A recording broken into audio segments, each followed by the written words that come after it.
So let's all turn to John's Gospel, 14th chapter. యోహాను సువార్త 14వ అధ్యాయము తిప్పినట్టయితే 1వ వచనం నుండి 6వ వచనం వరకు చదువుకుందాము. John's gospel 14th chapter 1st verse to 6th verse.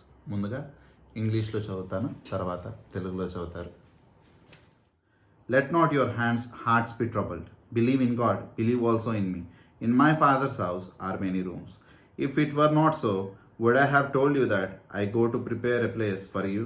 And if I go and prepare a place for you, I will come again and will take you to myself, that where I am, you may be also. And you know the way to where I am going. Thomas said to him, Lord, we do not know where you are going. How can we know the way? Jesus said to him, I am the way and the truth and the life. No one comes to the Father except through me. ఇదే వాక్యమును తెలుగులో కూడా ధ్యానించుకుందాము. యోహాను 14:1-6 వరకు. మీ హృదయమును కలవరపడనీయుకుడి, దేవుని యందు విశ్వాసముంచుచున్నారు, నా యందును విశ్వాసముంచుడి. నా తండ్రి ఇంట అనేక నివాసములు కలవు, లేని ఎడల మీతో చెప్పుదును. మీకు స్థలము స్థిరపరచ వెళ్ళుచున్నాను. నేను వెళ్ళు మీకు స్థలము స్థిరపరచిన ఎడల నేనుండు స్థలములో మీరును ఉండులాగున మరలా వచ్చి నా యొద్ద నుండుటకు మిమ్మును తీసుకొని పోవుదును. నేను వెళ్ళుచున్న స్థలమునకు మార్గము మీకు తెలియనని చెప్పెను. అందుకు తోమా, ప్రభువా, ఎక్కడికి వెళ్ళుచున్నావో మాకు తెలియదే, ఆ మార్గం ఎలాగూ తెలియనని ఆయనను అడగగా, యేసు, నేనే మార్గమును సత్యమును జీవమును, నా ద్వారానే తప్ప ఎవడునూ తండ్రి యొద్దకు రాడు. మనము యోహాను సువార్త 14వ అధ్యాయాన్ని మొదలు పెట్టుకుంటున్నాము. యోహాను సువార్త 13వ అధ్యాయాన్ని ముగించుకున్నాము. సో ఈ సంగతులు క్లుప్తంగా ఒకసారి జ్ఞాపకం చేసుకున్నట్టయితే ఏం జరుగుతుంది అంటే, యేసుక్రీస్తు ప్రభువారు సిలువ వేయబడే ముందు రోజు రాత్రి ఈ యొక్క సంగతులన్నీ జరుగుతూ ఉన్నాయి. సో దాన్ని పస్కా పండుగ రొట్టె భుజించడానికి యేసుక్రీస్తు ప్రభువారు అక్కడ తన యొక్క శిష్యులతో కూడి ఉన్నారు. కూడిన తర్వాత యేసుక్రీస్తు ప్రభువారు దాన్ని పస్కా పండుగ రొట్టె భుజించే ఆ యొక్క వేళను ప్రభురాత్రి బల్లగా మార్చటము మనకు అక్కడ కనిపిస్తుంది. ప్రభురాత్రి బల్లగా దేవాతి దేవుడు ఆ యొక్క సమయాన్ని మార్చిన తర్వాత ఆయన తన యొక్క ప్రియ శిష్యులతో ఎన్నో సంగతులు, ఆయన ఈ లోకాన్ని విడిచి వెళ్లే ముందు ఎన్నో సంగతులు వారికి నేర్పించాలన్నది అక్కడ దేవాతి దేవుడు వారికి బోధిస్తూ వచ్చి ఉన్నారు. ఆ సమయంలో యోధా ఇస్కరేతు పాపం చేయటానికి, దేవుణ్ణి అప్పగించడానికి బయటికి వెళ్ళిపోగా దేవాతి దేవుడు ఏ విధంగా ఒకరినొకరు ప్రేమించుకోవాలి, ఏ విధంగా ఒకరినొకరు ప్రేమతో జీవించాలి అన్నది వారికి బోధిస్తూ వచ్చారు. అదేవిధంగా ఏ విధంగా వారి యొక్క శిష్యులందరి పాదములు దేవాతి దేవుడు తరుగుతూ ఉన్నాడు.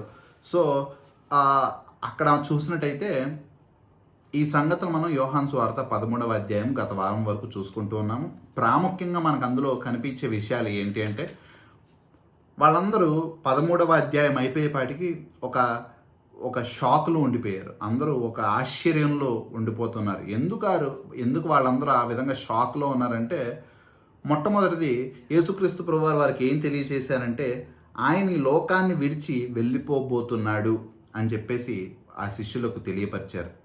రెండవది, యేసుక్రీస్తు ప్రభువారు ఈ లోకంలో మరణించబోతున్నారని చెప్పి ఆ 13వ అధ్యాయంలో వారికి తెలియజేశారు.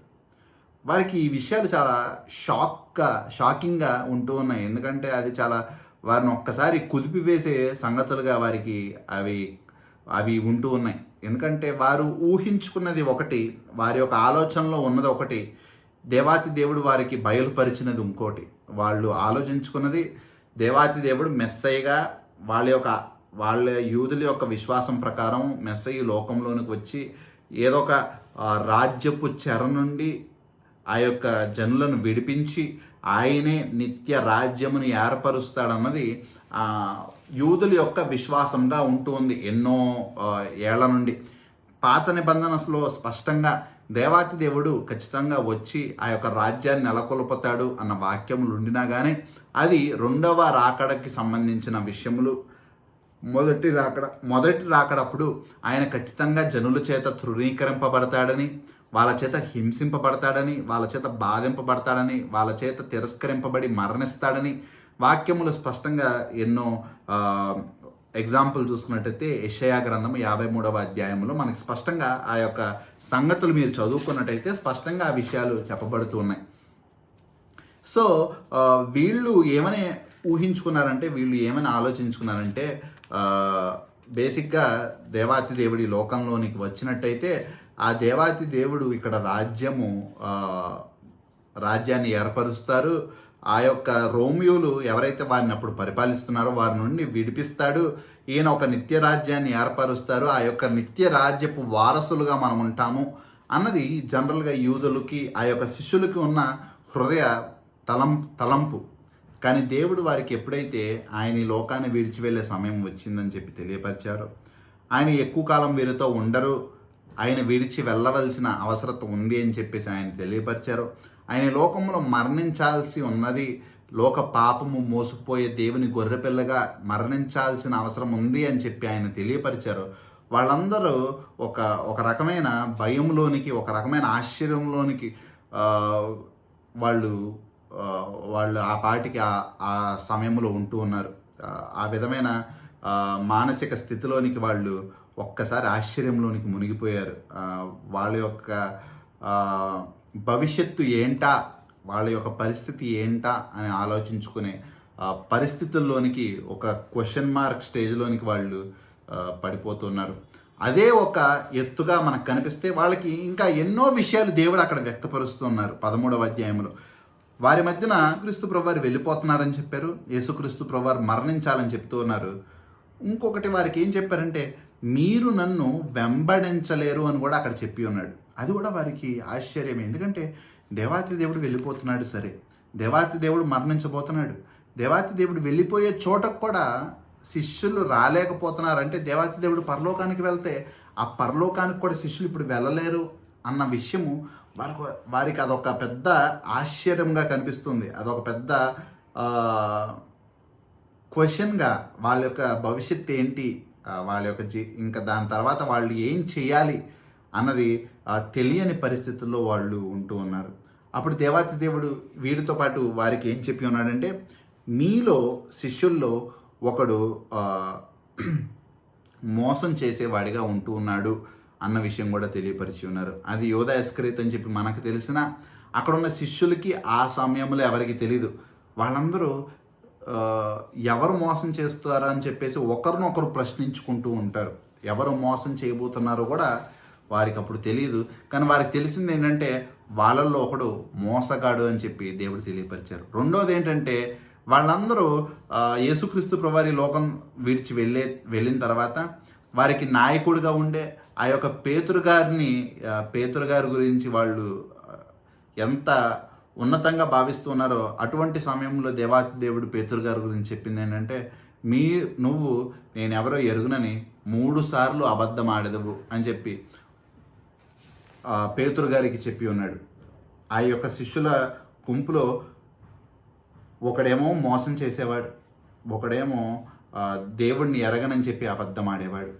ఇంకా మిగిలిన వారందరూ కాపర్ని కొట్టగానే మందంతయు చల్లా చెదిరైపోయినట్టు దేవాతి దేవుడిని అపహరించుకుని పోయేటప్పుడు, అన్యాయపు తీర్పుకి తీసుకుని వెళ్ళేటప్పుడు శిష్యులందరూ చల్లా చెదిరైపోయిన వారుగా, ఎటోళ్ళటు పారిపోయిన వారుగా ఉంటున్నారు. అది కూడా దేవుడు వారికి తెలియపరుస్తున్నాడు. యోహాను సువార్తలో చెప్పడు, కానీ మిగిలిన మత్తయి సువార్త, మార్కు, లూకా సువార్తలో ఇదే సందర్భంలో దేవుడు వారికి అది కూడా తెలియపరుస్తూ ఉంటాడు.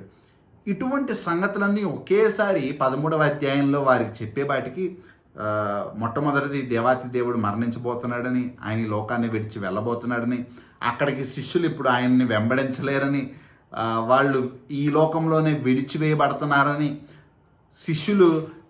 శిష్యుల్లో ఒకళ్ళు దేవుణ్ణి అప్పగించబోతున్నాడని, మోసం చేయబోతున్నాడని, ఇంకొకడు దేవుని గురించి 3 సార్లు అబద్ధమాడి సిలువకి పాత్రునిగా చేసేవాడిగా ఉంటున్నాడని, తర్వాత శిష్యులందరూ ఆయన్ని విడిచిపెట్టి ఎటోలటు చల్లా చెదిరైపోయి విడిచిపెట్టి వెళ్ళిపోయేవారిగా ఉంటూ ఉన్నారని, ఇటువంటి సంగతులన్నీ వారికి తెలియపరిచిన తర్వాత వాళ్ళందరూ ఒక విధమైన ఆశ్చర్యంలోనికి, ఒక విధమైన కన్ఫ్యూజన్లోనికి, అయోమయంలోనికి గురవుతూ ఉన్నారు.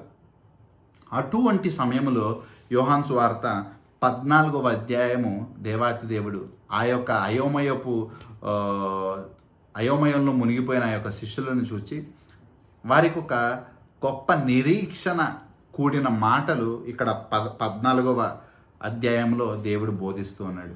వాళ్ళందరూ ఆ విధంగా అయోమయంలో మునిగిపోగా, వాళ్ళందరూ అటువంటి ఆశ్చర్యంగా నిలిచిపోగా, వాళ్ళందరూ చాలా చాలా డిస్ట్రెస్లోనికి, అంటే చాలా బాధలోనికి, ఒక రకమైన భేదంలోనికి. ఎందుకంటే ఆలోచించండి, దేవాతి దేవుడిని వెంబడించి వాళ్ళు ఎందరినో ఎదుర్కొన్నారు ఈ లోకంలో. దేవాతి దేవుడు మొత్తం రోమియోల పరిపాలనని, ఆఖరికి మత పెద్దలైన ఫరసీలు, సద్దుకీయులు, ఆ యొక్క శాన్హిడ్రిన్ అనే పెద్దల యొక్క సమూహము, ఆ యొక్క అందరినీ దేవుడు వాక్యము చేత ఎదిరిస్తూ ఉండగా, దేవాతి దేవుడు ఈ లోకంలో విడిచి వెళ్ళటం అంటే, దేవుని సిలువ వేసిన ఆ యొక్క జనులందరూ శిష్యుల పట్ల కూడా అటువంటి హృదయమే కలిగి ఉంటారు కదా. దేవుణ్ణి ఏ విధంగా సిలువ వేశారో ఆయన వెంబడించిన శిష్యులను కూడా ఆ విధంగానే హింసించాలన్నది అక్కడున్న జనుల యొక్క హృదయంగా ఉంటుంది. దేవుడు ఉన్నంత వరకు దేవుడే వారికి మార్గమై వారిని నడిపించుకుంటూ, వారికి బోధించుకుంటూ, వారిని కాపాడుతూ, వారిని స్వస్థపరుస్తూ, వారికి తోడై ఉండి నడిపించుకుంటూ వచ్చాడు. దేవుడు ఎప్పుడైతే ఈ లోకాన్ని విడిచి వెళ్ళాలంటే వీళ్ళు ఒంటరి అవుతారు, వీళ్ళు ఆ యొక్క హింసనంతయు ఒంటరిగా ఎదుర్కోవాలి అని చెప్పి వీరికి తెలిసినప్పుడు అది వారికి ఎంతో భయాన్ని చేకూర్చేదిగా ఉంటుంది. ఎంతో ఒక వేదనకరమైన పరిస్థితులు వారికి ఏర్పరుస్తున్నాయి. ఒక రకంగా అది సత్యముగా, అది నిజముగా జరిగినదే. ఎందుకంటే మనం చూసుకున్నట్టయితే అక్కడ ఉన్న శిష్యుల్లో దాదాపు యోహాను గారు తప్ప అందరూ హింసించబడి దేవుని కొరకు హతసాక్షులుగా మరణించిన వారే. వారందరూ హింసించబడ్డారు. వారందరూ దేవుడి యొక్క నామం కొరకు, దేవుని కొరకు చంపబడ్డారు. వారు ఏదైతే ఈ సమయంలో భయపడుతూ ఉన్నారో అది వారి జీవితంలో నిజముగా జరిగి ఉన్నది. సో అటువంటి హృదయం ఎరిగిన దేవాతి దేవుడు, ఎందుకంటే మనకి యోహాను సువార్త 2వ అధ్యాయంలో ఆఖరి వచనంలో మనకు ఉంటుంది, దేవుడు ప్రతి ఒక్కరి హృదయాంతరము ఎరిగిన దేవుడిగా ఉంటూ ఉన్నాడు. యోహాను సువార్త 2వ అధ్యాయము ఆఖరి వచనం చూడండి, 25వ వచనం. గనుక ఎవడును మనుష్యుని గూర్చి ఆయనకు సాక్ష్యం ఇయ్యక్కర్లేదు. 24వ వచనం చూడండి. అయితే యేసు అందరినీ ఎరిగినవాడు గనుక ఆయన తన్ను వారి వశము చేసుకొనలేదు, ఆయన మనుష్యుని ఆంతర్యము ఎరిగినవాడు. దేవాతి దేవునికి మనుషుల యొక్క హృదయాంతర్యము, నా హృదయము ఈ సమయంలో ఏమై ఉన్నదో సమస్తము అందరు గూర్చి ఎరిగిన దేవాతి దేవుడు.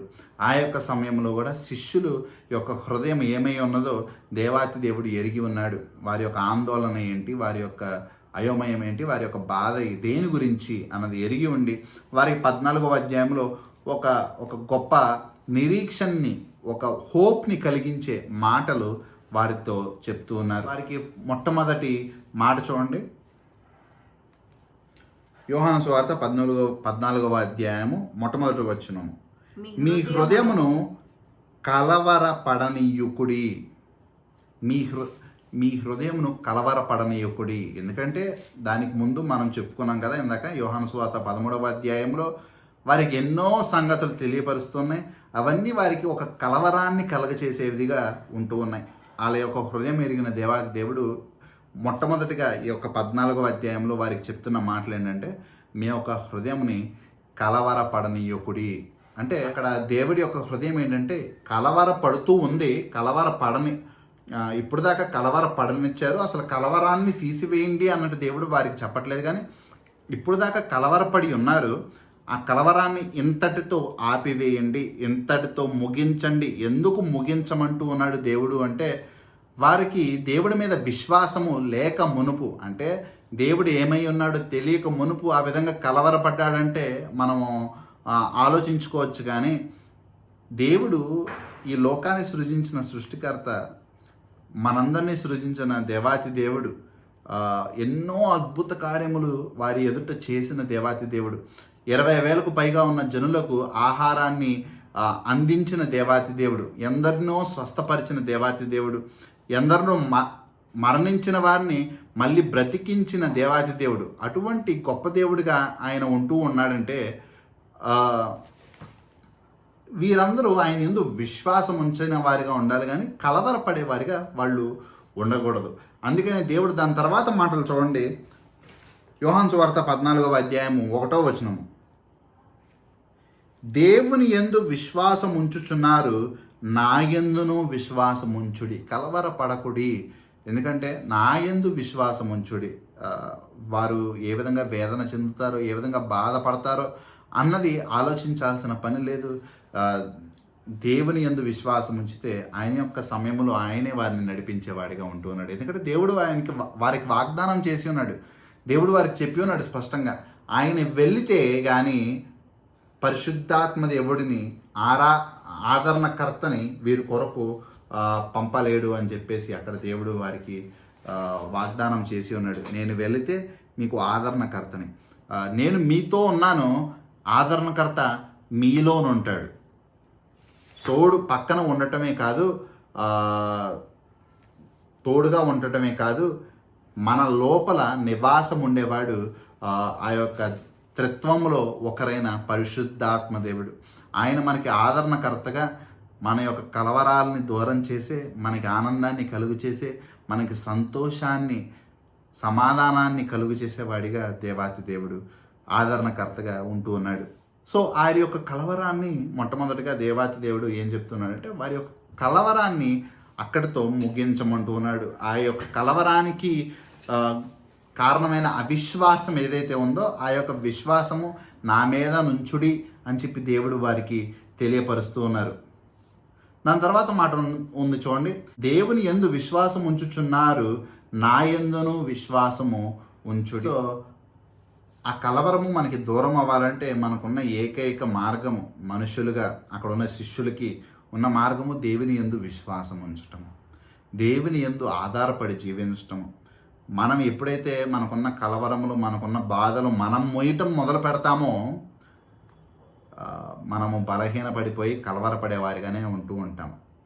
దేవుడి యొక్క వాక్యం ప్రకారము భారం మోయిచున్న సమస్త జనులారా నా యొద్దకు రండి, నేను మీకు విశ్రాంతి కలుగు చేతును అని చెప్పి దేవుడు చెప్పి ఉన్న తర్వాత కూడా మనము మన యొక్క భారములు మనం మోయాలని చెప్పి ప్రయత్నించినట్టయితే అది మన యొక్క వెర్రితనంగా ఉంటూ ఉంటుంది.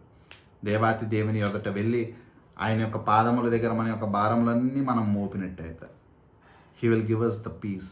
అందుకే దేవుడి యొక్క వాక్యంలో మనకి స్పష్టంగా ఏమని ఉంటుందంటే, మనుషులకు సమాధానాన్ని కలుగు చేసేవాడు దేవాతి దేవుడు. ఈ లోకంలో ఎందరికో అటువంటి సమాధానము లేక, అటువంటి ఆనందము లేక, సంతోషము లేక దేవుని యందు ఎన్నో కలవరాలకు, ఎన్నో బాధలకి గురవుతూ ఉన్నారు, వెతుకుతూ ఉన్నారు. వారికి ఆనందం ఎక్కడ దొరికిద్ది, సమాధానం ఎక్కడ దొరికిద్ది, సంతోషం ఎక్కడ దొరికిద్ది, బయటకు వెళ్ళి సరదాగా తిరిగే దగ్గర వారికి సమాధానం దొరికిద్దా, లేకపోతే వాళ్ళు చూసే అటువంటి వేరువేరు ప్రోగ్రాములు బట్టి వారికి సమాధానం దొరికిద్దా, లేకపోతే వాళ్ళు వెళ్ళే అటువంటి పరిస్థితులు బట్టి వారికి సమాధానం దొరికిద్దా అని చెప్పి వాళ్ళు ఎన్నో విధాలుగా ఆలోచిస్తూ ఉంటారు.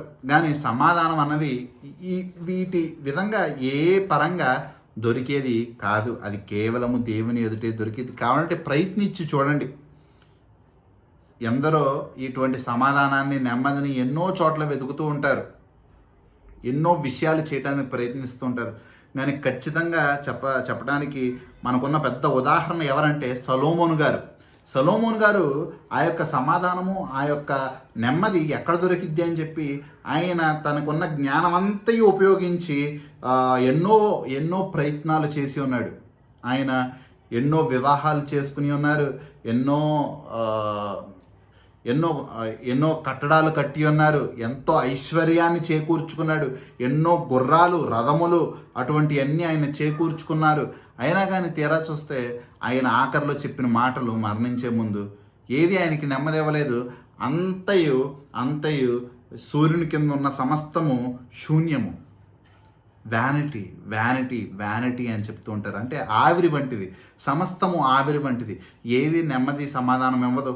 కేవలము దేవుని యందు భయభక్తుల ద్వారా ఆయన యందే మనకి నెమ్మది కలిగిద్ది అని చెప్పి అటువంటి సొలొమోను మహారాజు గారే తన యొక్క పూర్ణ వైభవంలో ఎన్నో ఎన్నో ప్రయత్నాలు చేసి ఆయన జ్ఞానవంతి ఉపయోగించి ఐశ్వర్యముతో ఎన్నో కట్టడాలు కట్టుకుని ఎన్నో వస్తువులు సంపాదించుకుని చెప్పిన మాటలు ఏది నెమ్మదిని ఆయనకి కలుగ చేయలేదు. సో దేవుడి యొక్క వాక్యము ఇక్కడ కూడా చెప్తున్నది అదే. వీరు ఆ యొక్క కలవరానికి గురైనప్పుడు ఆ కలవరము దూరపరిచేది, ఆ కలవరం నుండి వారిని విముక్తులు చేసేది ఆయన యందు విశ్వాసం ఉంచుట. యేసుక్రీస్తు ప్రభువారు దానికి ఏం చేయాలి? మరి మనకు కూడా ఎన్నో కలవరాలు ఉంటాయి. శిష్యుల వలె మనం కూడా అల్ప విశ్వాసులుగా ఉంటూ ఉన్నాము. పూర్తి విశ్వాసము దేవుని మీద లేదు. అప్పుడప్పుడు మనుషుల్ని నమ్ముకునే వారిగా ఉంటూ ఉంటాము. అప్పుడప్పుడు మన యొక్క సొంత శక్తిని నమ్ముకునే వారిగా ఉంటాము. మనం ఇది చేయాలి అది చేయాలని చెప్పి ఆలోచించే వారిగా ఉంటాము. మన యొక్క చెయ్యలేని పరిస్థితి ఏర్పడినప్పుడు ఒక నిస్సహాయత స్థితిలోనికి మనం వెళ్ళిపోయి ఒక కైండ్ ఆఫ్ డిప్రెషన్లో మనం ఉంటూ ఉంటాము. మరి మనం కూడా అటువంటి విధంగా ఉన్నప్పుడు మనం ఏం చేయాలి? దేవుని యందు విశ్వాసం ఉంచాలి. దేవుని యందు విశ్వాసం ఏ విధంగా పెరిగిద్ది? వాక్యములో చెప్పబడుతుంది చూడండి. యోహాను సువార్తలో 20వ అధ్యాయము 31వ వచనంలో ఉంటుంది చూడండి. దేవుని కుమారుడైన క్రీస్తు అని మీరు నమ్మునట్లును నమ్మి ఆయన నామమందు జీవము పొందునట్లును ఇవి వ్రాయబడను. సో ఈ యొక్క బైబిల్ గ్రంథము, యోహాను సువార్త, ఈ సువార్తలు, ఈ యొక్క గ్రంథములు యొక్క ముఖ్య ఉద్దేశం ఏంటి అంటే యేసు దేవుని కుమారుడైన క్రీస్తు అని చెప్పి మనము నమ్మునట్లు, ఆయన యందు, తండ్రి యందు, కుమారుని యందు మనము విశ్వాసం ఉంచటానికే ఈ గ్రంథములన్నీ మనకి ఇవ్వబడుతూ ఉన్నాయి. ఇవి చదవటమును బట్టి, వీటిని ధ్యానించటమును బట్టి, వీటిని గ్రహించుకోవటం బట్టి ఆయన యందు విశ్వాసం మనకి పెరిగేదిగా ఉంటూ ఉంది. ఇక్కడ దేవాది దేవుడు ఎవరి వలె, ఎవరిని నమ్మినట్టు అని చెప్పేసి చెప్తూ ఉన్నాడు చూడండి. ఎవరిని నమ్మినట్టు అంటే యోహాను సువార్త 14వ అధ్యాయము 1వ వచనంలో ఎవరిని నమ్మినట్టు? దేవుని యందు విశ్వాసం ఉంచుచున్నారు, నా యందును విశ్వాసం ఉంచడు. ఎవరి యందు విశ్వాసం ఉంచుచున్నారు? దేవుని యందు. దేవుని యందు అనగా వారు దేవుణ్ణి చూసేవారిగా లేరు, వారు దేవుణ్ణి చూడలేని వారిగా ఉంటూ ఉన్నారు. ఎందుకంటే దేవుని యొక్క మహిమను చూచువారు ఆ క్షణంలోనే చచ్చెదరు అని చెప్పేసి వాక్యంలో రాయబడుతోంది. దేవుణ్ణి ఏ మనుష్యుడు చూచి జీవించిన వాడు లేడు. కేవలము తన్ని తాను, దేవాతి దేవుడు తన్ను తాను తగ్గించుకుని తన్ని తాను అగపరుచుకుంటే తప్పితే దేవాతి దేవుణ్ణి పూర్వ మహిమలో చూసిన వారు ఎవ్వరూ లేరు. తన్ని తాను అగపరుచుకున్నారంటే తను తాను తగ్గించుకుని, మోషే గారికి కానీ తన తాను తగ్గించుకుని, అప్పుడు యేసుక్రీస్తు ప్రభువారి రూపంలో కానీ తన తాను తగ్గించుకుని ఆ యొక్క విశ్వాసులకు అందరికీ ఆయన అగపరుచుకున్నారు. సో ఏ విధంగా దేవుడిని చూడలేకుండా దేవుడు ఉన్నాడు అని చెప్పి అక్కడున్న యూదులందరూ విశ్వసిస్తున్నారు. ఇక మీదట యేసుక్రీస్తు ప్రభువారి లోకాన్ని విడిచి వెళ్ళే తర్వాత ఆయన్ని కూడా అదే విధంగా విశ్వసించుడి అని చెప్పేసి దేవుడు వారికి తెలియపరుస్తున్నారు. చూడలేకపోయినా కానీ దేవుని యొక్క మహిమ ఈ లోకము, ఈ సృష్టి ఏ విధంగా చాటి చెప్పిద్దో. మనం ఆకాశ నక్షత్రములు చూసినప్పుడు, ఈ లోకంలో జీవరాశులు జీవించడం చూసినప్పుడు, అంతెందుకు మనుషులుగా మనము మన యొక్క అవయవములు ఏ విధంగా పనిచేస్తున్నాయో ఒకసారి గ్రహించుకున్నప్పుడు, ఏ విధంగా దేవుని యొక్క సృష్టి ఎంత అద్భుతంగా ఒక వస్తువుని మనుషులు తయారు చేయడానికి ఎంతో ప్రయత్నం చేస్తూ ఉంటాం కదా. ఒక రోబోట్ని తయారు చేయడానికి, వాటి యొక్క అవయవములన్నీ సరిగ్గా పనిచేయడానికి మనుషుల యొక్క మేధస్సంతా ఉపయోగించి ప్రయత్నిస్తూ ఉంటాము. దేవుడు కూడా అటువంటి అందమైన ఒక డిజైన్ పీస్ లాగా మనల్ని కూడా రూపించి ఉన్నాడు. ప్రతిదానికి ఒక ఫంక్షన్ని దేవుడు ఏర్పరుస్తున్నాడు. కళ్ళు చూడటానికి, ముక్కు వాసన చూడటానికి, నోరు మాట్లాడటానికి, చెవులు వినటానికి, శరీరము యొక్క అవయవములను కాపాడటానికి, దాని లోపల ఏదైతే సున్నితమైన అవయవములు కొన్ని ఉంటాయో వాటిని భద్రపరచడానికి, మనం నిలబడటానికి, మనకు ఒక రూపము ఏర్పడటానికి లోపల ఎముకలన్నీ దేవుడు ఆ విధంగా నిర్ణయించి ఉన్నాడు. ఒక అందంగా ఎంతో మనుషులకి అసాధ్యమైన, శాస్త్రీయముకి అసాధ్యమైన విధంగా దేవుడు మనల్ని రూపించి ఉన్నాడు. ఇటువంటి సంగతులన్నీ మనం ఒకసారి ఆలోచించినప్పుడు నిజముగా ఒక దేవాతి దేవుడు ఉన్నాడని, ఆయన ఈ విధంగా అందంగా ప్రతిదాన్ని ఒక ఇంటలెక్చువల్ డిజైన్తో రూపించాడని. అంటే ఏదో ఓ, ఇప్పుడు సైన్స్ చెప్పినట్టు ఈ సృష్టి అంతయు ఏదో ఒక బిగ్ బ్యాంగ్ ఎక్స్ప్లోజన్, అంటే ఒక పేలుడు సంభవించి జరిగినది కాదు. పేలుడు సంభవించిన ప్రతిసారి నాశనం ఏర్పడింది, కానీ ఇంత అందమైన సృష్టి ఏర్పడదు. బిగ్ బ్యాంగ్ ఎక్స్ప్లోజన్ అని చెప్పేసి అంటూ ఉంటారు, కానీ అది థీరీగానే ఉంటుంది. ఎవరు దాన్ని నిరూపించలేకపోతూ ఉన్నారు. ఎప్పుడైనా పేలుడు సంభవించినప్పుడు అందంగా ఏది జరగదు. మనం చూసినట్టయితే హిరోషిమా నాగసాకి ఆ సమయంలో పేలుడు జరిగింది. పేలుడు జరిగినప్పుడు ఈ దినం వరకు వాళ్ళకి ఎన్నో మ్యూటేషన్ ప్రాబ్లమ్స్ వస్తూ ఉన్నాయి. వాళ్ళు ఎంత శ్రమపడి వాటిని తిరిగి కట్టుకున్నా అందులో జీవించే మనుషులకి ఇప్పటికీ ఎన్నో బాధలు. అంటే సృష్టి అందంగా చేయబడలేదు, కానీ ఉన్నది నాశనం అయిపోతూ ఉంది. భూమి పనికిరానిదిగా మారిపోతూ ఉంది. కానీ ఈ విధంగా జీవము నింపే విధంగా ఒక పేలుడు సంభవించి జరగటం అన్నది అసాధ్యంగా కనిపిస్తుంది. కేవలము అది దేవాతి దేవుని యొక్క ప్రేమను బట్టి ఆయన ఆది కాండంలో చెప్పిన విధంగా చక్కగా ఒక్కొక్క దాని తర్వాత ఒకటి సృష్టించినది మాత్రమే అర్థవంతంగా కనిపిస్తుంది. సో ఈ యొక్క యావత్తు సృష్టి దేవుని సాక్ష్యము చెప్తూ ఉంది. మనం ఆయన్ని చూడలేకపోయినా ఆయన చేసిన దాన్ని బట్టి, ఆయన అనుభవించే దాన్ని బట్టి మనము ఆయన్ని నమ్ముకుంటూ ఉన్నాము. అదేవిధంగా యేసుక్రీస్తు ప్రభువుని కూడా అదే విధంగా నమ్మాలి అని చెప్పి దేవుడు మనకి ఈ సమయంలో తెలియపరుస్తూ ఉన్నారు. అక్కడ మనకి తోమా గారి వలె ఉండద్దు అని చెప్పి దేవుడు చెప్తూ ఉన్నాడు. తోమా గారు ఏ విధంగా ఉన్నారు? తోమా గారు నేను చూస్తే కానీ నేను నమ్మను అని చెప్పేసి అటువంటి సందేహాన్ని వ్యక్తపరుస్తూ ఉన్నాడు. చూచి కానీ నేను నమ్మను అని చెప్పి వెళ్ళి ఆయన యొక్క గాయముల్లో ఆ యొక్క ఏలు పెట్టి మరీ చూచి ఆయన విశ్వసించేవాడిగా ఉంటూ ఉన్నాడు. అక్కడ దేవుడి యొక్క మాటలు ఏమని చెప్తూ ఉంటాయంటే, ఒకసారి యోహాను సువార్త 20వ అధ్యాయం 29వ వచనం చూడండి. యోహాను సువార్త 20:29 యేసు నీవు నన్ను చూచి నమ్మితివి, చూడక నమ్మిన వారు ధన్యులని అతనితో చెప్పెను. సో మనం ఏ విధంగా అయితే దేవాతి దేవుడిని ఆ యొక్క సమయంలో యూదులు, ఆ యొక్క పాత నిబంధన సంబంధించిన ఆ యొక్క విశ్వాసులు, పరిశుద్ధులు ఏ విధంగా దేవుణ్ణి చూడకుండా విశ్వసించారో, ఆయన అనుభూతి చెందారో, ఈ యొక్క లోకము ఆయన గురించి సాక్ష్యం పలికినప్పుడు ఆయన యందు విశ్వాసం ఉంచారు. అదేవిధంగా ఇక్కడ శిష్యులకు కూడా విశ్వాసం ఉంచుడి, మీరు దేవుని యందు విశ్వాసం ఏ విధంగా ఉంచారో నా యందు కూడా విశ్వాసం ఉంచుడి అని చెప్పి దేవుడు వారికి తెలియపరుస్తున్నారు. ఎందుకంటే ఆయన త్రిత్వంలో ఒకరైన దేవాతి దేవుడు గనక. సో నెక్స్ట్ సెకండ్ వర్స్, 2వ వచనం చూడండి. నా తండ్రి ఇంట అనేక నివాసములు కలవు, లేని ఎడల మీతో చెప్పుదును, మీకు స్థలము స్థిరపరచుటకు వెళ్ళుచున్నాను. ఇక్కడ దేవాతి దేవుడు ఒక మాట పాడుతున్నారు. నా తండ్రి ఇంట, నా తండ్రి ఇంట అనగానే మనకి ఒక వాక్యం గుర్తొస్తూ ఉంటుంది. తండ్రి ఇంట అంటే వాక్యములో మనం చూసుకుంటే యోహాను సువార్త 2వ అధ్యాయంలో 16వ వచనములో ఒక మాట ఉంటుంది, చదవండి. యోహాను సువార్త 2వ అధ్యాయము 16వ వచనం. పావురములు అమ్మువారితో వీటిని ఇక్కడ నుండి తీసుకొని పొంది నా తండ్రి ఇల్లు వ్యాపార పుట్టిల్లుగా చేయకూడని చెప్పాను.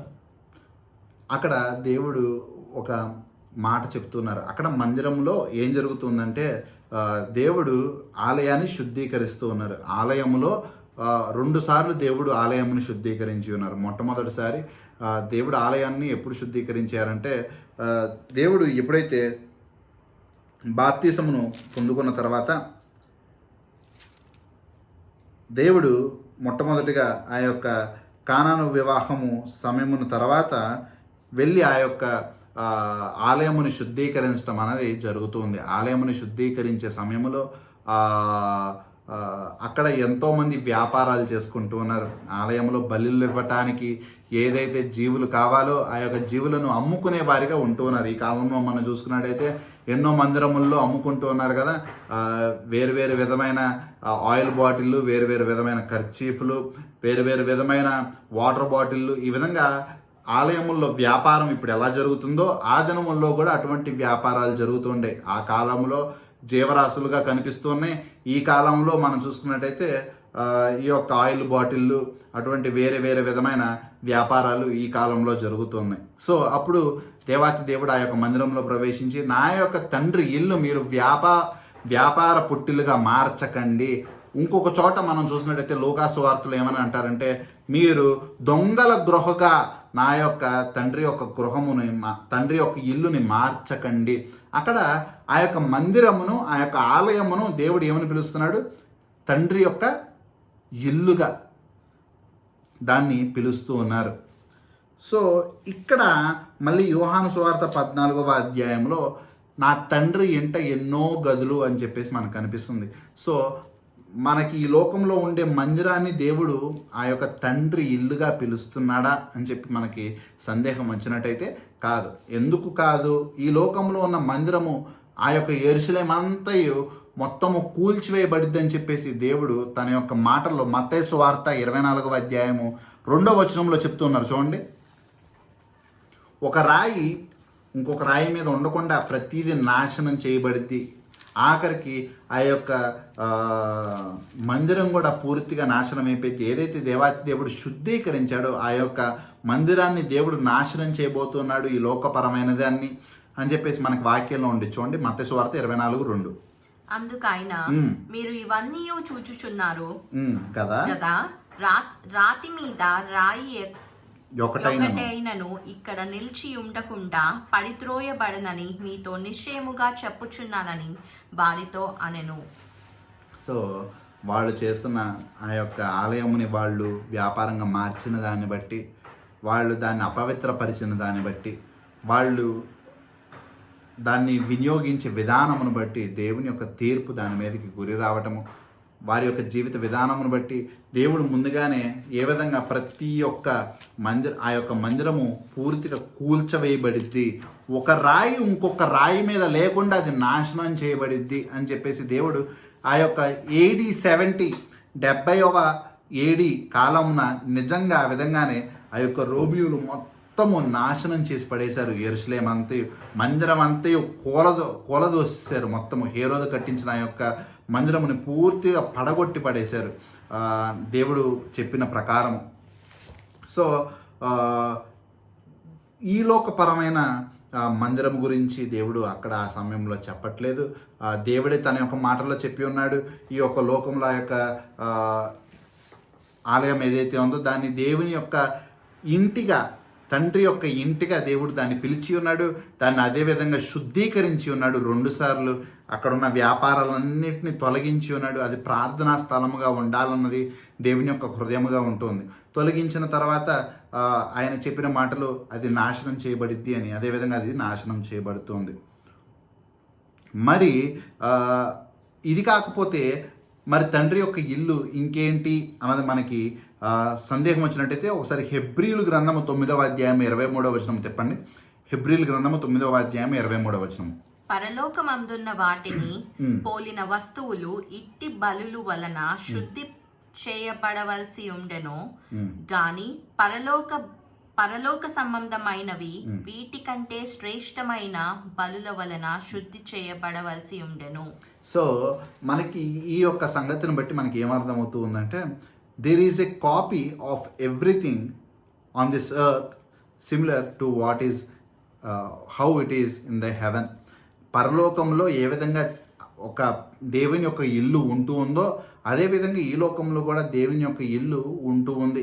కానీ అది ఒక కాపీగా ఉంటుంది. అంటే ఇక్కడ వాడిన పదం ఏంటి అంటే పోలిన వస్తువుగా అది మనకి కనిపిస్తుంది.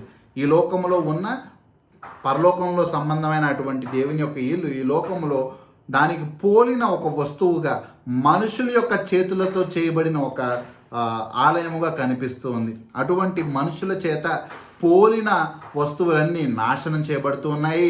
ఆ యొక్క నిత్యత్వంలో దేవుని చేత ఏర్పరచబడిన ఆ యొక్క ఆలయం మాత్రమే, ఆ యొక్క గృహం మాత్రమే నిలిచి ఉండబోతుంది. అదే ఇంకా పరిశుద్ధమైనది అని చెప్పి మనకి ఇక్కడ కనిపిస్తుంది. So Jesus destroyed, he has cleansed and destroyed the copy on this earth. ఈ లోకంలో ఉన్న ఆ యొక్క పోలిన దాన్ని, ఈ లోకంలో ఉన్న మనుషుల చేత చేయబడిన దాన్ని శుద్ధీకరించి దేవుని పరలోకపు రాజ్యాన్ని పోలి ఉన్న ఈ యొక్క ఆలయముని దేవుడు ఈ లోకంలో నాశనం చేసి ఉన్నాడు. అసలైనది, నిజమైనది పరలోకంలో మన కొరకు ఏర్పరచబడి ఉన్నది. యోహాను సువార్త 14వ అధ్యాయము 3వ వచనం చూడండి. నేను వెళ్ళి మీకు స్థలము స్థిరపరిచిన ఎడల నేనుండు స్థలములో మీరును ఉండులాగున మరలా వచ్చి నా యొద్ద నుండుటకు మిమ్మును తీసుకొని పోవుదును. ఇక్కడ దేవుడు వారికి ఒక వాగ్దానం చేస్తూ ఉన్నారు.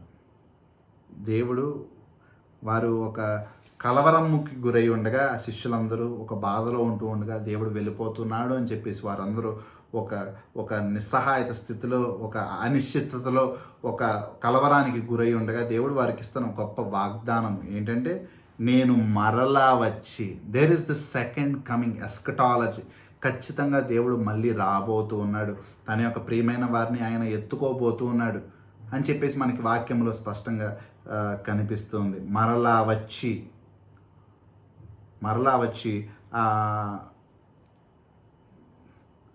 స్థలము స్థిరపరచబడి నేనుండు స్థలములో మీరు ఉండులాగన మరలా వచ్చి నా యొద్ద నుండుటకు మిమ్మును తీసుకుని పోవుదును. దేవుడు ఆయన వద్ద ఉండులాగన తీసుకుని పోవును అని చెప్పి ఉంది. ఇది దేవుని యొక్క రెండవ రాకడ సమయంలో జరుగుతూ ఉండేది. సో ఎవరైతే ఆ సమయంలో దేవుని యొక్క విశ్వాసులు ఉంటూ ఉన్నారో వారినందరినీ దేవుడు ఎత్తుకుని పోయేవాడిగా, ర్యాప్చర్గా మనకు అక్కడ కనిపిస్తుంది. వాళ్ళందరినీ తీసుకుని వెళ్ళేవాడిగా, వాళ్ళందరూ ఒక్క క్షణము మన మధ్యన ఉంటూ రెండో క్షణము మాయమయ్యి దేవుని వద్దట ఉండుట అక్కడ మనకు కనిపిస్తూ ఉంటుంది. వారందరితో ఆయన దిగి రావటము కనిపిస్తూ ఉంటుంది. అది రెండవ రాకడ సమయంలో. మరి మనందరికీ ఒక చిన్న సందేహము, ఇది నేను ఎన్నోసార్లు చెప్తూ వచ్చాను, కానీ ఇంకా అటువంటి సందేహములు మనుషుల యొక్క హృదయముల్లో ఉంటూ ఉన్నాయి. వాక్యములో మనం చూసుకున్నట్టయితే, మరి ఇప్పుడు మరణించినట్టయితే వారి పరిస్థితి ఏంటి, ఈ సమయంలో మరణించినట్టయితే వారి పరిస్థితి ఏంటి, వాళ్ళు దేవుని యొక్క రెండవ రాకడ సమయం వరకు వాళ్ళు అదే విధంగా సమాధుల్లో నిద్రిస్తూ ఉంటారా అంటే దేవుడి వాక్యం మనకి స్పష్టంగా చెప్తుంది, లేదు.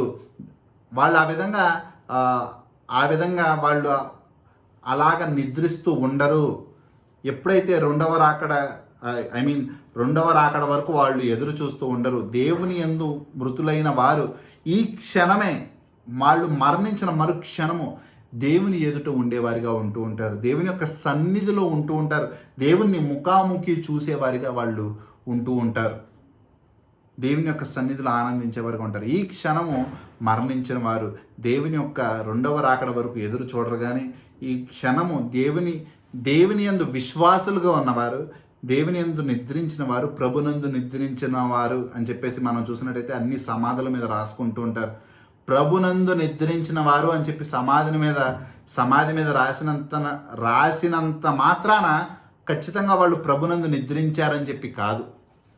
ఈ లోకంలో జీవించినప్పుడు దేవుడు వారికి చాలా అవకాశం ఇచ్చినప్పుడు, వారికి ఎంతో సమయాన్ని ఇచ్చినప్పుడు, వారి సమయాన్ని వృధాపరుస్తూ ఈ లోకపరమైన ఆ యొక్క పనుల కొరకు, ఈ లోకపరమైన అటువంటి జీవితం కొరకు వాళ్ళు పాకులాడుతూ దేవుణ్ణి మాత్రము నిర్లక్ష్యము చేసి, దేవుడి యొక్క సన్నిధిని నిర్లక్ష్యపరిచి, దేవుణ్ణి వారు అంగీకరించకుండా, ఆయన యందు బలపడకుండా, ఆయన యందు విశ్వాసం ఉంచకుండా, మారు మనసు లేకుండా ఈ లోకంలో మరణించినట్టయితే వారి యొక్క సమాధి మీద కేవలము ప్రభునందు నిద్రించిన వారు అన్నంత మాత్రాన వారికి అది ఉపయోగపడదు.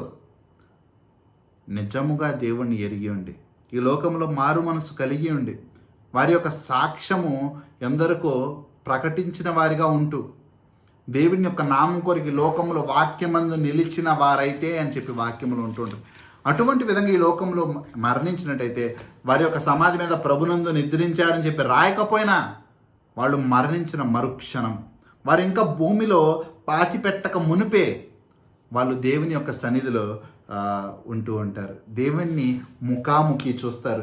దేవునితో పాటు అటువంటి పరలోక రాజ్యంలో ప్రవేశించే వారిగా ఉంటారు ఇమ్మీడియట్గా. కానీ చాలామంది ఇంకా హిందువులు యొక్క ఆలోచనని పట్టుకొని ఎలాడుతూ ఉంటారు. హిందువుల యొక్క విశ్వాసంలో ఏ విధంగా అయితే కోరికలు తీరకపోతే వాళ్ళు ఈ లోకంలోనే విడిచివేయబడతారు, వాళ్ళందరూ మనుషులు దెయ్యాలుగా మారతారు. మనుషులు ఏ రోజున దెయ్యాలుగా మారరు. ఇది దేవుని యొక్క వాక్యము మనకి బోధించేది. మనుషులు మరణిస్తే పరలోకానికో నిత్య నరకాగ్నికో, రెండిట్లో ఒక చోటకి వెళ్తారు. ఈ లోకములో ఎవరు విడవబడరు. దేవుని యొక్క సన్నిధికా, దేవుడు సన్నిధి కాని దానిక, పరలోకానిక, ఆ యొక్క నరకపు స్థలం కొరకు సిద్ధపరచబడిన ఆ యొక్క నరకానిక, ఏదో ఒక స్థలానికి. ఈ లోకంలో మరి దెయ్యాలు ఉన్నాయి కదా అని చెప్పి వాక్యంలో చెప్పబడుతోంది. దెయ్యాలు కూడా దేవుని యొక్క నామందు వణుకుచున్నవి. ఇవన్నీ మనుషులు కోరికలు తీరకుండా దెయ్యంగా మారినోళ్ళు కాదు. ఏదైతే సాతాన్ని వెంబడించి ఏదైతే దేవదూతలు ఈ లోకంలోనికి త్రొయ్యబడినాయో, సాతాన్ని వెంబడించిన దేవదూతలు ఏవైతే ఉన్నాయో వాటిని వాక్యములు దెయ్యములుగా, డీమన్స్గా పిలువబడుతూ ఉన్నాయి. అంతే. అవే మనుషుల్ని పట్టుకుని పీడించేవి. అవే ఆ యొక్క సేన అని ఎన్నో దెయ్యాలు గుంపులుగా ఒక మనిషి లోపల జీవించాయి. అవే మనుషుల్ని బాధించేవి, శోధించేవి, వేధించేవి. అంతేగాని మనుషుల యొక్క ఆత్మలు మనుషులుగా మారటం అన్నది నేను ఫలానా ఆత్మని, నేను ఫలానా అని చెప్పి ఎందరో క్రైస్తవ విశ్వాసంలోని దెయ్యాలు వెళ్ళగొట్టే కొన్ని వీడియోలు చూసినప్పుడైతే నేను పలానా చోట చనిపోయాను, చనిపోయిన తర్వాత ఈ విధంగా వీళ్ళని పీడిస్తున్నానని చెప్పి అబద్ధపు బోధకులుగా, అబద్ధపు క్రైస్తవులుగా ఎన్నో చోట్ల జరుగుతున్నాయి. దేవుడి యొక్క వాక్యం స్పష్టంగా చెప్తోంది. లాజరు గారు ధనికుడి యొక్క ఉపమానంలో చూసినట్టయితే ఇద్దరు మరణించిన తర్వాత ఆ యొక్క లాజరు గారు దేవుని యొక్క సన్నిధికి వెళ్ళిపోయారు. కోరికలు ఉన్నాయనో, కోరికలు తీరలేదనో, సగమాకలు ఉందనో ఈ లోకంలో ఆత్మ తిరగలేదు. దేవుడి యందు విశ్వాసం ఉంది, దేవుని వద్దకు వెళ్ళిపోయారు. రెండోవాడు ధనికుడు నిత్య ఆశలు ఉంటూ ఉంటే మనుషుల యొక్క హృదయం ఎటువంటి విధంగా ఉంటుందని చెప్పి దేవుడు చెప్పి ఉన్నాడు. మనుషుల యొక్క ఆశలు ఎప్పటికీ మనుషులకి, మీరు ఏ మనిషినైనా తీసుకోండి, మనుషుల యొక్క ఆశలు ఎప్పటికీ సంపూర్ణం అవ్వవు. ఆఖరికి ధనికుడైన ఆ వ్యక్తి లాజర్తో పాటు లాజర్ గారి యజమానిగా ఉన్న ధనికుడికి కూడా కోరికలు తీరవు. మనుషుల యొక్క హృదయంలో దేవుడు ఏం చెప్పాడు? నిత్యత్వాన్ని పెట్టి ఉన్నాడంట. దేవుడు మనుషుల యొక్క హృదయంలో నిత్యత్వం ఉంది. ఆ కోరికలు ఎప్పటికీ తీరవు. ఒక ఇల్లు కట్టుకున్నవాడు 2వ ఇల్లు కట్టుకోవాలని ప్రయత్నిస్తూ ఉంటాడు. 10 ఇళ్ళు ఉన్నవాడు 11వ ఇల్లు కట్టుకోవడానికి ప్రయత్నిస్తూ ఉంటాడు. కోరిక అన్నది ఎప్పుడూ ఒక ముగింపుకి రాదు మనుషులకి. సో ఇంకా హిందువుల విశ్వాసం ప్రకారం ప్రతి ఒక్కడు ఈ లోకంలోనే దెయ్యమై తిరగాలి అని చెప్పేసి వాళ్ళ యొక్క విశ్వాసం చెప్తుంది. కానీ దేవుడి యొక్క వాక్యం స్పష్టంగా చెప్తుంది, మనకు ఆధారాలు చూపిస్తుంది.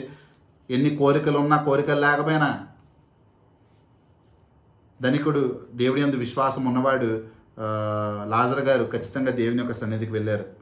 ఏ విధంగా కోరికలు ఉన్నా లేకపోయినా ధనికుడు మాత్రము ఈ నిత్య నరకాగ్నికి సిద్ధపరిచిన స్థలముకి వెళ్ళి ఉన్నాడు.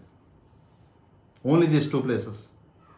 స్టెఫను యొక్క సంగతి కూడా మనం జ్ఞాపకం చేసుకున్నట్టయితే స్టెఫన్ గురించి మనకి అపోస్తుల కార్యాలు 7వ అధ్యాయంలో ఉంటుంది చూడండి. అపోస్తుల కార్యాలు 7వ అధ్యాయంలో 55వ వచనంలో ఉంటుంది చూడండి. అయితే అతడు పరిశుద్ధాత్మతో నిండిన వాడై ఆకాశం వైపు తేరిచూచి చూచి దేవుని మహిమను, యేసు దేవుని కుడిపాశమందు నిలిచి ఉండుటను చూచునని చెప్పాను. అక్కడ ఆయనకి ఏం కనిపించిందంట? ఆయన మరణించే వేళ, అంటే 7వ అధ్యాయంలో ఏం జరుగుతుందంటే స్టెఫన్ గారిని చంపడానికి తీసుకుని వచ్చి ఆయన వైపు వాదనని వింటూ ఉన్నారు అక్కడ ఉన్న జనులందరూ. అప్పుడు ఆయన పరిశుద్ధాత్మ దేవుని ద్వారా నింపబడి ఒక పెద్ద ప్రసంగాన్ని అక్కడ స్టెఫన్ గారు చేస్తారు. ఆ ప్రసంగం విని ఇమ్మీడియట్గా యూదులు ఆయన చంపేయటానికి సిద్ధపడతారు. చంపేయటానికి సిద్ధం పడగానే ఆ సిద్ధమైన కొన్ని క్షణముల ముందు ఆయన పరలోకం వైపు చూసినప్పుడు ఆ పరలోకము తెరవబడి అక్కడ తండ్రి యొక్క కుడిపాసమున కుమారుడైన యేసుక్రీస్తు ప్రభువారు నిలిచి ఉండి చూస్తున్నట్టు ఈయన చూసి ఉన్నాడంట. అక్కడ చూసినట్టు ఒక మాట చాలా అందంగా ఉంది చూడండి, నిలిచి ఉండుట. మనం ఎప్పుడు వాక్యంలో చూసుకున్న యేసుక్రీస్తు ప్రభువారు తండ్రి యొక్క కుడిపాసమున కూర్చుండి ఉన్నారు అని చెప్పేసి ఉంటుంది. ఆయన ఎప్పుడు కూర్చుని ఉన్నారు అని చెప్పేసి ఉంటుంది. కానీ ఇక్కడ మనం చూసినట్టయితే నిలిచి ఉన్నారు అని చెప్పేసి మనకు కనిపిస్తుంది. ఒకసారి హెబ్రీయుల గ్రంథము 1వ అధ్యాయం 4వ వచనం చూడండి. ముందు మహామహుడగు దేవుని కుడిపాశమున కూర్చుండెను కదా. యేసుక్రీస్తు ప్రభువారి గురించి ఎప్పుడు పరలోకంలో ఏ విధంగా ఆయన ఉన్నారని చెప్పాలన్నా ఆయన తండ్రి కుడిపాశమున కూర్చుని ఉన్నారు అని చెప్పి మాత్రమే మనకి వాక్యంలో కనిపిస్తూ ఉంటుంది. కానీ ఇక్కడ స్టెఫెన్ గారు చెప్పినట్టు చూసినట్టయితే ఆయన నిలిచి ఉన్నారని చెప్పి ఉంటుంది. దాని తర్వాత అదే మాటలు చూడండి, 59వ వచనములో, అపోస్తుల కార్యాలు 7వ అధ్యాయము 59వ వచనము, 56, 59. 56 ఆకాశము తెరవబడుటయు మనుష్య కుమారుడు దేవుని కునిపాశమందు నిలిచి ఉండుటయు చూచుచున్నానని చెప్పెను. 59 ప్రభువుని గూర్చి మొరపెట్టుచు, యేసు ప్రభువా నా ఆత్మను చేర్చుకొనుమని సెఫెను పలుకుచుండగా వారు అతనిని రాళ్లతో కొట్టిరి. సో ఆయన చంపే ముందు ఆయన చూసినప్పుడు ఆ పరలోకం తెరవబడింది. అందులో యేసుక్రీస్తు ప్రభువారు కూర్చుని ఉన్నవారు నిలుచుని ఉండటం ఆయనకి కనిపించింది. ఈయన స్టెఫెన్ గారు చనిపోబోతూ ఉండగా ఆయన యొక్క ఆత్మని స్వీకరించడానికి ఆయన నిలువబడి ఎదురు చూసేవాడిగా మన యొక్క తండ్రి అయిన ఆ యొక్క యేసుక్రీస్తు ప్రభువారు ఉంటూ ఉన్నారు. అటువంటిది మాత్రమే మనకి వాక్యములో కనిపిస్తుంది. ఆయన మన కొరకు పరలోకములో వెళ్ళి ఆ యొక్క స్థలమును సిద్ధపరిచేవాడిగా ఉంటూ ఉన్నాడు. మన కొరకు ఎదురు చూసేవాడిగా ఉంటున్నాడు. మనల్ని హత్తుకునేవాడిగా, మనల్ని స్వీకరించేవాడిగా ఉంటున్నారు. ఈ లోకంలో మరణించిన మరుక్షణము ఆయన మన కొరకు నిలిచి ఉండి ఆ యొక్క పరలోక ద్వారములు తెరిచి మనల్ని ఆయన యొక్క హస్తముల్లోనికి తీసుకునేవాడిగా దేవాతి దేవుడు ఉంటూ ఉన్నాడు. అంతేగాని ఈ యొక్క హిందువుల విశ్వాసం ప్రకారము ఇంకా ఎందరో అటువంటి అంధకారపు ఆలోచనలోనే ఇంకా బ్రతుకుతూ ఉంటూ ఉన్నారు.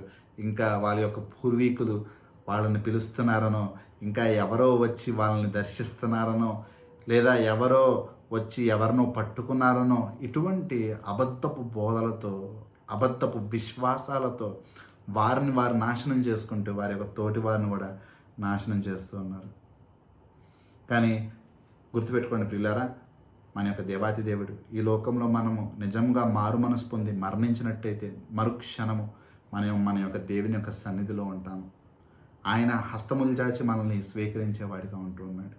అదే కానీ మనం ఈ యొక్క లోకంలో ఆయన ఇచ్చిన యొక్క సమయాన్ని వృధాపరిచి మరణించినట్టయితే, ఆయన ఇచ్చిన యొక్క సమయాన్ని ఉపయోగించుకోకుండా ఆయన్ని నిర్లక్ష్యపరిచినట్టయితే, మారు మనసు లేకుండా ఈ లోకాన్ని విడిచినట్టయితే, ఆ యొక్క ధనికుడు వలె నరకానికి సిద్ధపరచబడిన ఆ యొక్క స్థలంలో మనం ఎదురు చూస్తూ ఉంటాము. జాగ్రత్త పడు ప్రియులారా. యోహాను సువార్త 14వ అధ్యాయము 4వ వచనం 5వ వచనం, నేను వెళ్ళుచున్న స్థలమునకు మార్గము మీకు తెలియనని చెప్పెను.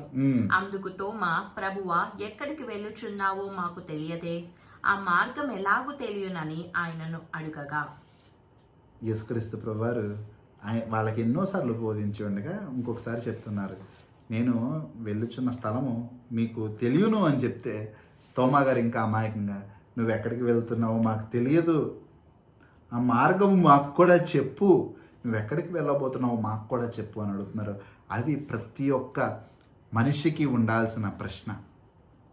ప్రతి ఒక్కరికి నేను క్రైస్తవ్యంలో ఉన్నానులే, చిన్నప్పటి నుంచి క్రైస్తవునిగా జీవించాలి, క్రైస్తవ కుటుంబంలోనే బ్రతుకుతున్నాలే, నాకేం అవసరము, యూదులు కూడా అదేవిధంగా మేము యూదులములే, మేము ఖచ్చితంగా ఎప్పుడో అప్పుడు పరలోకానికి వెళ్తాములే, దేవుడు మనల్ని రక్షించుకుంటాడులే.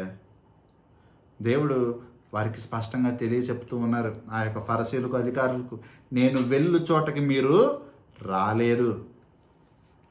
ఆయన పరలోకానికి వెళ్తూ ఉండగా వాళ్ళు వెళ్ళలేరు అని చెప్పి దేవుడు వారికి మొహం మీదే చెప్పి ఉన్నాడు. సో అటువంటి సెల్ఫ్ అష్యూరెన్సెస్, ఫాల్స్ అష్యూరెన్సెస్, అబద్ధపు హామీలు మనము ఎప్పుడు ఉంచుకోకూడదు. మనం ఎప్పుడు తగ్గించుకుని దేవుళ్ళో వెతుక్కుంటూ ఉండాలి. దేవా నేను నీతో వెంబడించగలనా, దేవా నీ మార్గంలో నేను ప్రవేశించగలనా, దేవా నాకు తెలియదు దేవా నన్ను నడిపించు, నేను బలహీనుణ్ణి అని చెప్పి ఉండాలి. కానీ మేము ఖచ్చితంగా విశ్వాసులమే, మా అంత బలమైన విశ్వాసులు లేరు, పేతురు గారు కూడా 13వ అధ్యాయంలో అదే విధంగా అన్నారు, నీవు వెళ్ళు చోటు ఎక్కడికైనా నేను వస్తానన్నాడు. కానీ యేసుక్రీస్తు ప్రభువారు చెప్పారు, నీవు కోడి కూయక మునుపు 3 సార్లు నేను ఎవరో ఎరగనని చెప్పి అబద్ధం ఆడతావు అని చెప్పి దేవుడు ఆయనకి చెప్తున్నాడు. మనల్ని మనం ఆ విధంగా గొప్ప విశ్వాసులమని, బలమైన వారమని మనం మోసం చేసుకోకూడదు ప్రియులారా. ఖచ్చితంగా ప్రశ్నించుకోవాల్సిన అవసరత ప్రతి దినము ఉంటూ ఉంది. దేవుడు ఇంకొకసారి నీవు నిజంగా రక్షింపబడిన వాడివి అని చెప్పి దేవుడి చేత మనకి ఆ యొక్క ధైర్యం రావటం మంచిదే, కానీ మనల్ని మనం మోసం చేసుకుని మన యొక్క చుట్టుపక్కల వారి కొరకు వారిని మోసం చేసే వల్ల నష్టపోయేది మనమే. ఖచ్చితంగా మనకి ఆ యొక్క ప్రశ్నాగుణం ఉండాలి. మనం రక్షింపబడ్డామా? మనకి మారు మనస్సు ఉందా? తోమా గారు వలె, దేవా మాకు తెలియదు, దేవుడు మీకు తెలుసు అన్నా కానీ దేవా మాకు తెలియదు, మాకు సహాయం చేయి. ప్రతి మనిషికి ఉండాల్సిన ప్రశ్న. అప్పుడు దేవుడు వారికి చెప్తున్న సమాధానం చూడండి, 6వ వచనము. యేసు, నేనే మార్గమును సత్యమును జీవమును, నా ద్వారానే తప్ప ఎవడునూ తండ్రి యొద్దకు రాడు. ఇది 6వసారి చెప్పబడుతున్న అయాం, నేనే అన్న మాట. అది కేవలము దేవాతి దేవుడు మాత్రమే వాడగలిగిన మాట. ఏ మనుషుడు ఉపయోగించలేడు. యూదులందరూ ఆ మాట ఉపయోగించాలంటే వాళ్ళకి భయము. దేవుని యొక్క పేరు ఏంటి అంటే వాళ్ళు పిలుచుకునే పేరు యావే, యెహోవా. యావే అన్న పేరు పిలవడానికి వాళ్ళకి భయమేసి వాళ్ళు యెహోవాగా ఆ యొక్క పేరుని మార్చారు. యావే అంటే ఏంటంటే అయాం హూ అయాం, నేను ఉన్నవాడును అనువాడినై ఉన్నాను అన్న మాట. టెట్రాగ్రామటాన్, అది కేవలము దేవుడు మాత్రమే ఉపయోగించుకోగలడు. అయాం, అది యోహాను సువార్తలో యేసుక్రీస్తు ప్రభువారు 7 సార్లు ఉపయోగిస్తారు. అయాం, నేనే. అది ఇక్కడ 6వసారి మళ్ళీ చెప్తూ ఉన్నాడు దేవాతి దేవుడు, నేనే మార్గమును సత్యమును జీవమునై ఉన్నాను. మొట్టమొదటిసారి నేనే జీవాహారమును అని చెప్పి యోహాను సువార్త 6వ అధ్యాయంలో చెప్పి ఉన్నారు. తర్వాత నేనే వెలుగుని అని చెప్పి 7వ అధ్యాయంలో 8వ అధ్యాయంలో 9వ వచనంలో నేను ఈ లోకమునకు వెలుగై ఉన్నాను అని చెప్పి ఉన్నారు. నేనే ద్వారమునై ఉన్నాను అని చెప్పి 10వ అధ్యాయంలో చెప్పి ఉన్నారు. నేనే మంచి కాపరిని అని చెప్పి 10వ అధ్యాయంలో చెప్పి ఉన్నారు. నేనే జీవమును పునరుద్ధానమును అని చెప్పి 11లో చెప్పి ఉన్నారు. నేనే మార్గమును సత్యమును జీవమును అని ఈ 14లో చెప్పి ఉన్నారు. తర్వాత నేనే ఆ యొక్క నిజమైన ద్రాక్షావళిని అని చెప్పి మళ్ళీ మనకి 15వ అధ్యాయంలో కనిపించింది. అది తర్వాత వాక్య భాగంలో మనం ధ్యానించుకుంటూ ఉన్నాము. ఇది 6వసారి చెప్తున్నాడు, నేనే మార్గమును సత్యమును జీవమునై ఉన్నాను అని చెప్పి. ఇక్కడ ఒక పాజిటివ్ థింగ్ ఏంటంటే ఫస్ట్ మాట చూడండి, నేనే మార్గమును సత్యమును జీవమును. అదే మనకి సమాధానము. ఆయన్ని వెంబడించటం ద్వారా, ఆయన మార్గంలో నడువుట ద్వారా, ఆయన సత్యాన్ని వెంబడించటం ద్వారా మనము ఆయన యొక్క జీవాన్ని పొందుకుంటాము. సో ఇది పాజిటివ్ అయితే there is a negative thing. ఇది మనకి మంచిగా కనిపించవచ్చు, సంతోషాన్ని కలిగించవచ్చు, కానీ తర్వాత విషయం మనల్ని హెచ్చరించేదిగా ఉంటుంది. మనల్ని జాగ్రత్తగా ఉండు అని చెప్పి హెచ్చరిస్తూ ఉంది. నా ద్వారానే తప్ప ఎవడునో తండ్రి వద్దకు రాడు. యేసుక్రీస్తు ప్రభువారి ద్వారానే తప్ప ఎవరు తండ్రి వద్దకు రాలేరు. మేరీ మాత ద్వారా కాదు, మిగిలిన పేతురు గారి వల్ల కాదు, యోహాను గారి వల్ల కాదు, శిష్యుల వల్ల కాదు, మోషే గారి వల్ల కాదు, ఈ లోకంలో ఎవరి వల్ల కాదు. కేవలము యేసుక్రీస్తు ప్రభువారి ద్వారానే తప్ప ఆయన అక్కడ మళ్ళీ ఖచ్చితంగా చెప్తున్నారు, నా ద్వారానే తప్ప. There is no other way. వేరొక మార్గము లేదు. యేసుక్రీస్తు ప్రభువారి ఒక్కరే మార్గంగా ఉంటూ ఉన్నారు. ఆయన ద్వారానే తప్ప ఎవరు తండ్రి వద్దకు చేరలేరు పిల్లలు. ఆయనే చెప్తున్నారు, ఆయనే మార్గం, ఆయనే సత్యం, ఆయనే జీవము. జాగ్రత్త పడి ఆయన అడుగుడి అన్నాడు. అడిగిన వారికి ప్రతి ఒక్కరికి ఇస్తానన్నాడు. ఆ యొక్క పరలోక రాజ్యంని అడుగుడి, ఆ యొక్క విశ్వాసముని అడుగుడి, ఆ యొక్క రక్షణని అడుగుడి. ఆయన ఖచ్చితంగా ఇచ్చేవాడిగా ఉంటున్నాడు. ఆయన్ని వెతుకుడి, ఆయన మీకు దొరికేవాడిగా ఉంటున్నాడు. ఆ పరలోక రాజ్యపు తలుపులు తట్టుడి, ఆయన మీ కొరకు తెరిచేవాడిగా ఉంటూ ఉన్నాడు. మీకున్న సమయాన్ని మాత్రము నిర్లక్ష్యపరుచుకోకండి ప్రియులారా. ఖచ్చితంగా ప్రతి ఒక్కరూ మారు మనసు పొందుకుని రక్షింపబడవలసిందిగా దేవుడి యొక్క వాక్యం చెప్తూ ఉంది. సో ఈ యొక్క సమయంలో ఇంకా ప్రార్థన చేసుకొని ముగించుకుందాము. అందరం మీ యొక్క కన్నులు మూసుకున్నట్టయితే ప్రార్థన చేసుకుందాము. మా ప్రియ పరలోకపు తండ్రి దేవా, నీకే వేలాది వందనములు, స్తోత్రములయ్యా తండ్రి. యొక్క సమయంలో నీ యొక్క వాక్యంతో మాతో మాట్లాడినందుకు నీకు వందనములు. నిజము తండ్రి, నీ యొక్క పరిశుద్ధత దేవా, మా దేవునిగా మా రాజుగా తండ్రి నీ ఉండుట మాకు ఎంతో ధన్యత, మహిమ, ఎంతో మనోహరము తండ్రి దేవా. అవును తండ్రి, నీవు మాకు అటువంటి సహాయం చేయి దేవా. ఎవరు మా యందు తండ్రి తొట్టిల్లిపోకుండా, ఎవరు నశించిపోకుండా తండ్రి నీ యొక్క రక్షణ ప్రతి ఒక్కరికి దయచేయము తండ్రి.